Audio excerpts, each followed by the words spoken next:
सर्वेभ्यः नमो नमः। अहम मोनिका तालियान। आज के वीडियो में हम अपनी कक्षा 7 के अमृतम पुस्तक के व्याकरण वाले भाग में संख्या, जो हमारी संख्या गिनती होती है, उनको करेंगे। जैसा कि आप जानते हैं, संख्याओं के प्रयोग की आवश्यकता हमें दैनिक जीवन में हर पल होती है। संस्कृत में भी संख्या का प्रभाव प्राप्त करने के लिए संख्याओं के प्रयोग का ज्ञान आवश्यक होता है। यहाँ पर हम केवल 1 से 50 तक की संख्याओं का ज्ञान प्राप्त करेंगे। इस वाली वीडियो में जो हम अपनी संख्याएं करेंगे वह 1 से 50 तक करेंगे। संख्याओं के बारे में जो आपको मैंने बताया है कि संख्याओं का प्रयोग आपके विशेषण के रूप में होता है। 1 से 4 तक की जो आपकी संख्याएं होती हैं वह तीनों लिंगों में होती है। यहाँ पर इन्होंने दिया हुआ भी है।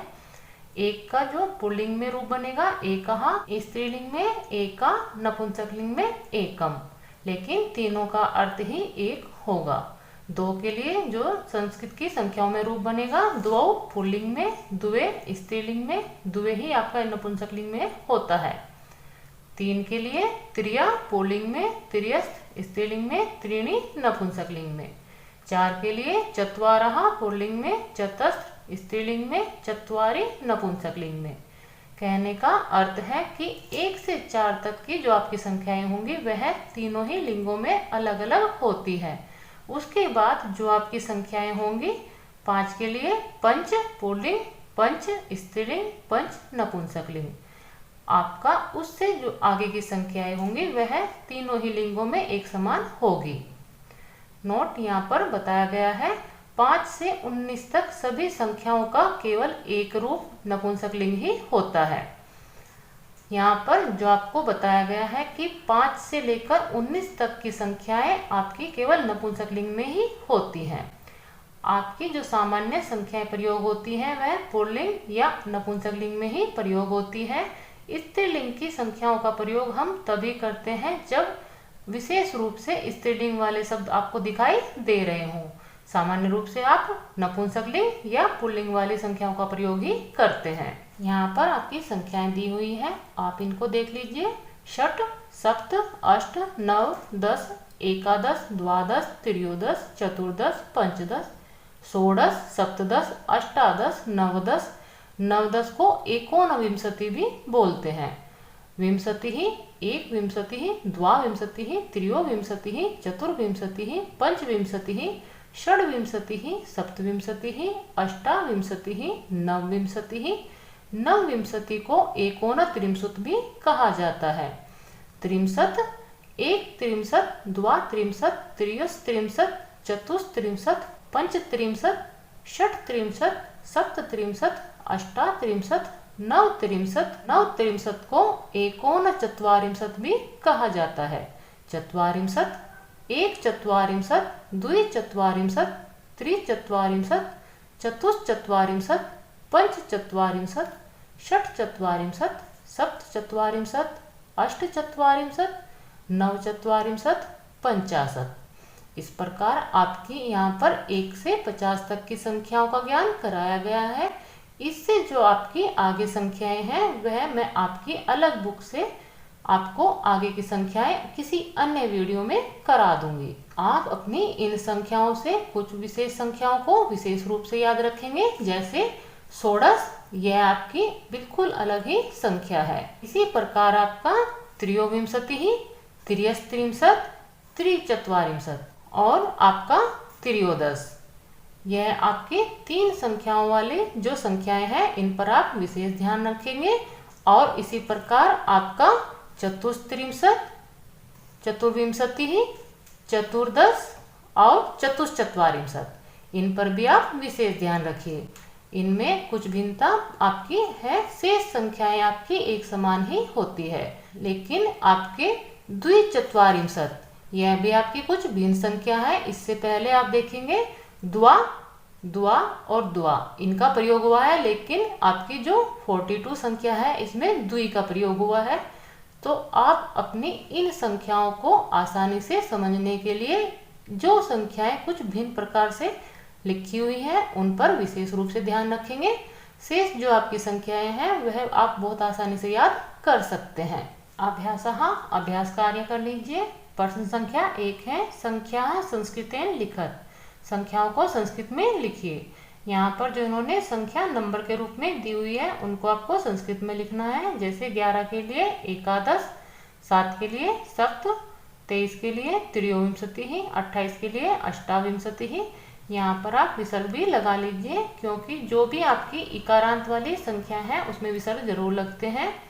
36 के लिए षट्त्रिंशत्, 44 के लिए चतुश्चत्वारिंशत्, 49 के लिए नवचत्वारिंशत्, 33 के लिए त्रियस्त्रिंशत्, 4 के लिए क्योंकि जो आपकी 1 से 4 तक की संख्याएं होती हैं वह तीनों लिंगों में होती हैं तो मैंने यहाँ पर तीनों ही रूप लिखे हुए हैं। चत्वारि, चत्वारः, चतस्र। जैसा मैंने आपको पहले भी बताया है जो आपकी संख्याओं में स्त्रीलिंग वाला पद होता है उसका प्रयोग आप तब तक नहीं करते हैं जब तक विशेष रूप से स्त्रीलिंग वाला शब्द आपके सामने दिखाई ना दे रहा हो। तो आप यहाँ पर 4 के लिए चत्वारि और चत्वारः में से कोई भी पद प्रयोग कर सकते हैं। 25 के लिए पंचविंशतिः।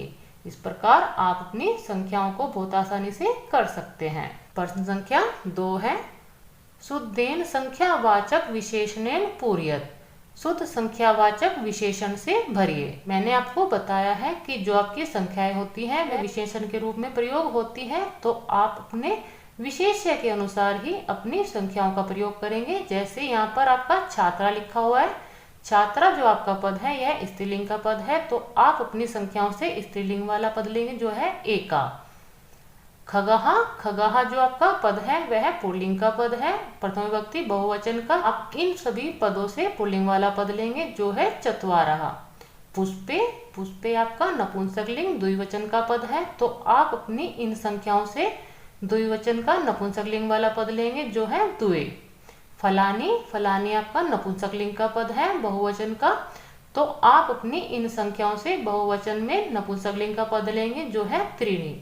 इस प्रकार आप अपने पदों को चुनकर यहाँ पर भर देंगे। एका छात्रा, एक छात्रा, चत्वारः खगः, 4 पक्षी, द्वे पुष्पे है, 2 फूल, त्रीणि फलानि, 3 फल।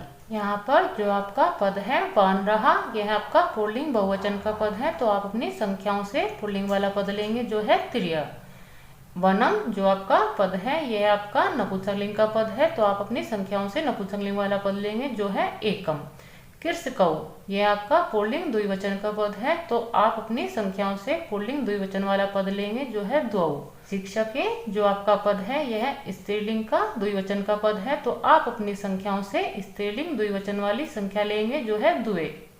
अश्वः, अश्वः जो आपका पद है यह पुल्लिंग प्रथम विभक्ति एकवचन का पद है तो आप अपनी संख्याओं से पुल्लिंग वाला पद लेंगे जो है एकः। मक्षिकः, मक्षिकः जो आपका पद है यह स्त्रीलिंग का बहुवचन का पद है प्रथम विभक्ति का तो आप अपनी संख्याओं से स्त्रीलिंग वाला पद लेंगे जो है चतस्र। इस प्रकार आप अपने विशेष्य के अनुसार विशेषण वाले पदों को चुनकर इनमें भरने के बाद वाक्य हो जाएंगे। त्रिय वानरः, 3 बंदर, एकम वनम, 1 वन, 2 कृषकः, 2 किसान, द्वे शिक्षके हैं, 2 शिक्षिकाएं, एकः अश्वः, 1 घोड़ा, चतस्र मक्षिकः, 4 मक्खियां। इस प्रकार यह आपका विशेषण और विशेष्य के अनुसार बहुत आसानी से आप इसको कर सकते हैं। प्रश्न संख्या 3 है शुद्धम संख्यावाचक शब्दम लिखत, शुद्ध संख्यावाचक शब्द लिखिए। यहाँ पर जो इन्होंने संख्याएं दी हुई हैं उनका आपको शुद्ध रूप लिखना है। ऑप्शन में आपको 3 पद इन्होंने दिए हुए हैं उनमें से सही पद आपको छांट कर यहाँ पर लिखना है।